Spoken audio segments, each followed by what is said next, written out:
Good morning student. आज हम NIS के 10th क्लास के SST का 13 चैप्टर पढ़ेंगे, यातायात तथा संचार के साधन। पिछले चैप्टर हमने भारतीय कृषि करवाया था। अब ये 13 चैप्टर है, यातायात तथा संचार के साधन। ये बहुत ही इम्पोर्टेंट चैप्टर है, बहुत ही आसान है, लेकिन आप इसमें देख सकते हैं। तो इस चैप्टर में हम यातायात के बारे में पढ़ेंगे। तो इसमें 2 पॉइंट्स पे ज़्यादा से ज़्यादा हम लोग ध्यान देंगे। एक तो सबसे पहला है कौशल। यहाँ पे आप देखेंगे ये कौशल दिया गया है।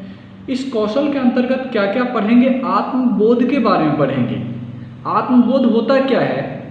तो ऊपर आप देखे होंगे कि ये चैप्टर का नाम है यातायात तथा संचार के साधन। तो इसका मतलब क्या है कि यातायात और संचार के साधन के बारे में हम लोग जानकारी हासिल करेंगे। तो किस प्रकार से जानकारी हासिल करेंगे? तो आप यहाँ पे देखेंगे कि यातायात के साधन से क्या समस्याएं उत्पन्न होती है, उस समस्याओं से निपटारा करने के लिए, उससे निपटने के लिए क्या क्या समाधान है, हम कैसे निर्णय लेंगे, ये सब सारे इस कौशल के अंतर्गत हम पढ़ेंगे। और दूसरा जो है क्रियाकलाप, वो है संचार के साधनों का उपयुक्त रूप से क्या करना है? प्रयोग करना है। मतलब सही ढंग से इसका प्रयोग करना है किसी भी संचार का। तो सबसे पहले हम देखते हैं कि संचार के बारे में यहाँ पे दिया गया है कि संचार किसे कहते हैं, होता क्या है। तो संचार किसी भी देश की अर्थव्यवस्थाओं की जीवन रेखा मानी जाती है, क्योंकि बिना यातायात तथा संचार के बिना कोई भी देश अपनी अर्थव्यवस्थाओं को मजबूत नहीं कर सकता है। आज हम अगर अमेरिका की बात करते हैं तो अमेरिका में सबसे ज़्यादा यातायात और संचार का माध्यम है। इसीलिए अमेरिका पूरी दुनिया में सबसे ज़्यादा हम कह सकते हैं आर्थिक रूप से मजबूत देश है। तो यहाँ पे देखा गया है, यहाँ पे आप पढ़ें नीचे, यहाँ पे दिया गया यातायात तथा संचार देश की जीवन रेखाएं हैं। यह हमारे जीवन का अभिन्न अंग है। यातायात की प्रमुख भूमिका व्यापार तथा वाणिज्य को सुगम करने के लिए सामान तथा लोगों को एक स्थान से दूसरे स्थान तक पहुंचाने के लिए इसका इस्तेमाल किया जाता है। तो आप समझ में आ गया होगा आपको कि यातायात जो है एक किसी भी देश की एक प्रमुख साधन है, जिसके द्वारा वह देश की अर्थव्यवस्थाओं को मजबूती करने में इनका बहुत बड़ा योगदान होता है। अब इसी यातायात के संचार को कई भागों में विभाजित किया गया है। तो यहाँ पे आप देखेंगे कि यातायात के साधन को यहाँ पे मुख्य रूप से 3 स्तर पे बांटा गया है। एक आपका है स्थल है, दूसरा जल और तीसरा वायु। अब इसके स्थल के अंतर्गत क्या क्या आते हैं वो यहाँ पे नीचे दिया गया है, और जल के अंतर्गत क्या क्या आते हैं ये दिया गया है, और वायु के अंतर्गत क्या क्या आते हैं ये दिया गया है। अब यहाँ पे पहले स्थल के बारे में जानकारी हासिल कर लेते हैं कि क्या क्या है स्थल के बारे में। तो सबसे पहला सड़क है, दूसरा रेलवे है, तीसरा जिला सड़कें हैं, फिर इसके बाद राष्ट्रीय राजमार्ग जो बोलते हैं ये है आपका,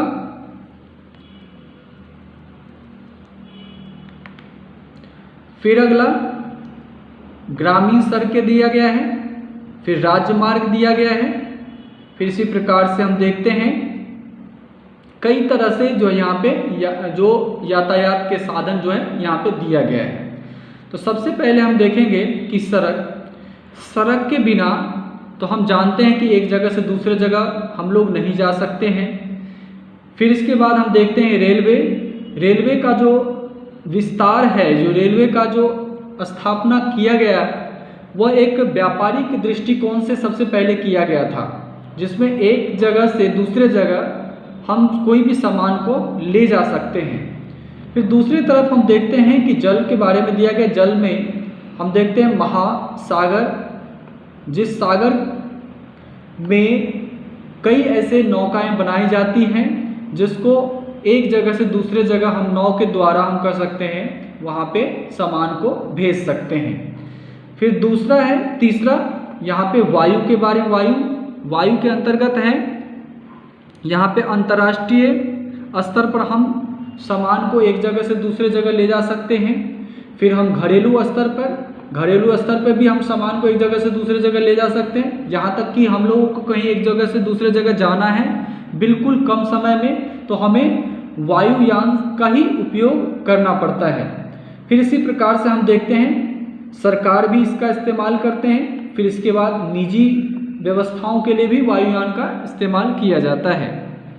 तो ये कुछ था जानकारी यातायात के साधन के बारे में, और इसकी जो डीपली जानकारी जो है वो नीचे दिया गया है, इसके बारे में देखेंगे।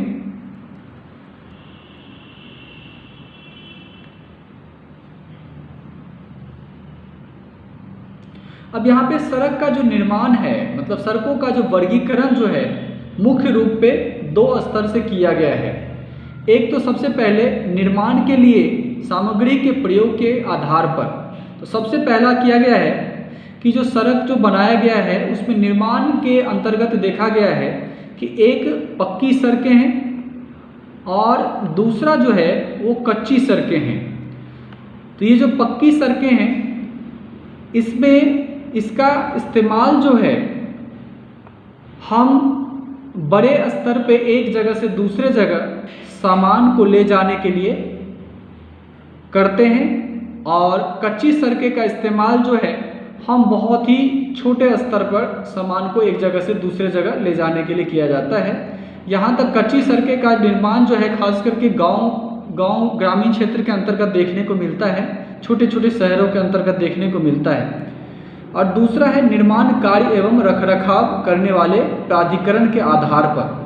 अब हम देखते हैं कि एक सड़क का जो निर्माण है वो बहुत ही मजबूती के तरीके से किया जाता है, क्योंकि इस सड़क का इस्तेमाल हम देखते हैं कि कई अंतर्राष्ट्रीय राष्ट्रीय आर्थिक स्थिति को मजबूत करने में इन सड़कों का ज़्यादा से ज़्यादा योगदान होता है, इस्तेमाल किया जाता है। तो इसमें कौन कौन से सड़कें आती हैं जो यहाँ पे दिया गया है।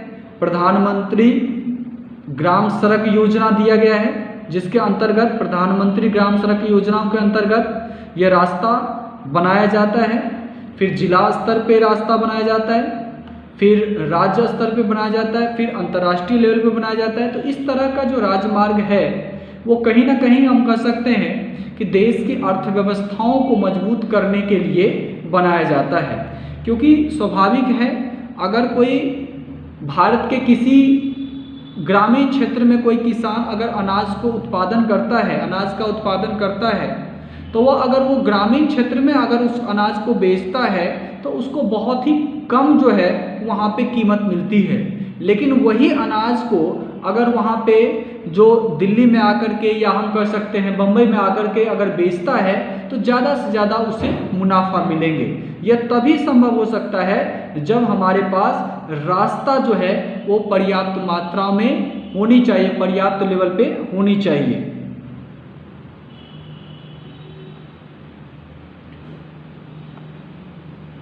अब आगे जो है यहाँ पे इसी के बारे में कुछ और प्रमुख जो है बातें दिया गया है। प्रमुख महाराजमार्ग जो है यहाँ पे उस सब का नाम दिया गया है। स्वर्णिम चतुर्भुज दिल्ली, मुंबई, चेन्नई और कोलकाता को जोड़ता है। कई ऐसे राजमार्ग हैं, रास्ता है जो कई राज्यों को जोड़ता है। जैसे इसका नाम है, यहाँ पे आप पढ़ेंगे, यहाँ पे दिया गया है स्वर्णिम चतुर्भुज राजमार्ग बोला गया है। यह जो राजमार्ग है, ये जो रास्ता है वो 3-4 शहरों को जोड़ता है। वो कौन कौन से शहर को जोड़ता है? दिल्ली, मुंबई, चेन्नई और कोलकाता को जोड़ता है। फिर उसी प्रकार से हम देखते हैं उत्तर दक्षिण जो है के अंतर्गत हम देखते हैं यहाँ पे श्रीनगर से कन्याकुमारी तक जो है इसको जोड़ता है। फिर इसके बाद इसी प्रकार से कई ऐसे राजमार्ग है जो एक राज्य से दूसरे राज्य को जोड़ता है, ताकि वहाँ के जो व्यक्ति जो है आसानी पूर्वक एक जगह से दूसरे जगह जा सकते हैं, आ सकते हैं, यहाँ तक कि कोई भी उत्पादन किया गया सामान को वो बेच भी सकते हैं।